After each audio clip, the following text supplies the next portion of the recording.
BMW 530E in for CAN Phantom CAN bus immobilizer. So this immobilizer will prevent this car from starting unless the owner puts a pin into it.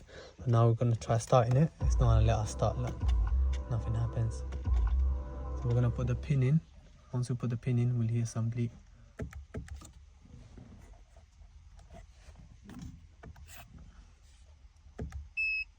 Now the car will start.